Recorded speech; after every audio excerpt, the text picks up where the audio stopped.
Every year, businesses pour massive amounts of capital into digital apps and websites that fail to deliver any measurable return.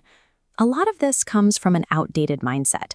We treat websites like digital brochures, measuring success by how many people visit the About Us page or how low the bounce rate is.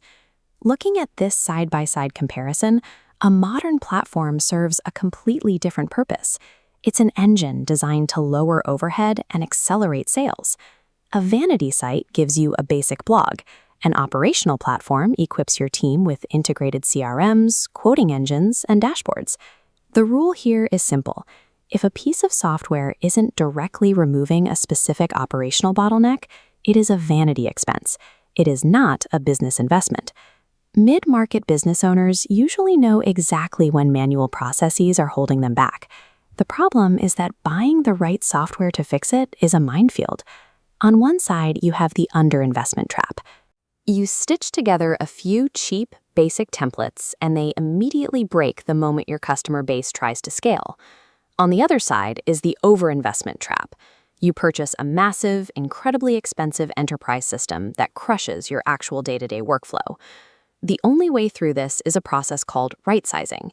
You have to diagnose your company's exact maturity tier before a single line of code is ever written. This framework holds true for a local aesthetic clinic, a national logistics firm, or a smart agriculture farm.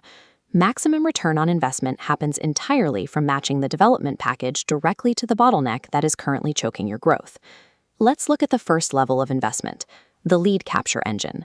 This covers starter and professional packages, and it's built for consultants, accountants, and early-stage real estate agencies.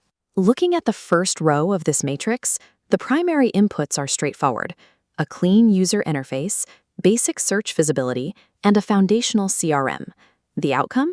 You standardize how prospects find you, stopping valuable leads from slipping through the cracks. The trade-off is that while the financial barrier to get this up and running is low, the software doesn't actually execute your services.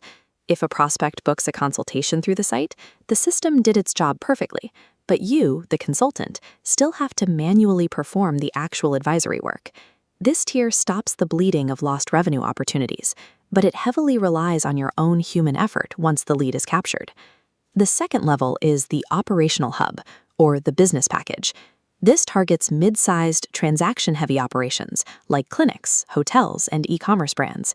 At this stage, your bottleneck isn't finding customers. It's drowning in scattered data, tracking manual bookings, and taking days to issue a quote. Moving to row 2, inputs require deep back-end integration, like portals, booking engines, and billing systems speaking to each other. The outcome is you eliminate administrative bottlenecks, reduce scheduling errors, and give management real-time sales dashboards. But there are trade-offs. First, building a cohesive hub requires a moderate to high upfront financial commitment. Second, a successful launch demands rigorous staff retraining. Your team has to willingly abandon the manual spreadsheets they've used for years. When it works, you see a hard shift. A chaotic stack of paper calendars seamlessly transforms into a perfectly organized digital grid. This tier forces a business to evolve from human-dependent chaos into a scalable, systematized machine. The final level is the complex ecosystem. This is the enterprise package, reserved strictly for large-scale physical operations, like solar installations, manufacturing plants, logistics networks, and smart farms. These businesses have a unique requirement. They need real-time data to control physical assets, because a slight delay can wipe out their tight profit margins. On the final row, technical inputs are massive, syncing IoT sensors, integrating ERP systems, and building custom calculators alongside AI workflows. The outcome here is total visibility, turning real-time operational data from factories or farms into immediate, hard cost savings.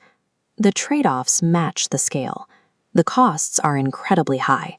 The development cycles span months or even years, and the risk of total project failure is massive. Because of that extreme risk, this tier will fail completely if your internal operational processes aren't perfectly documented and battle-tested before the coding even begins. The core rule of digital transformation is that the right software scales with your specific problem. It must never precede it. So look at this decision tree and ask yourself, what is your singular primary bottleneck right now?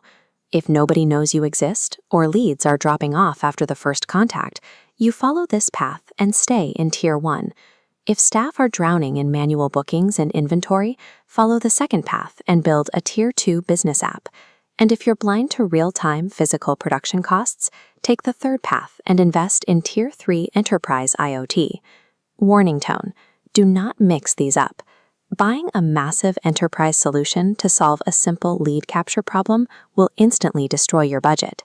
And most importantly, if your offline processes are chaotic, putting them into an app just creates digitized chaos. Fix the workflow first. When you look at the cost of software development, evaluate the platform through the exact same lens as hiring a new employee.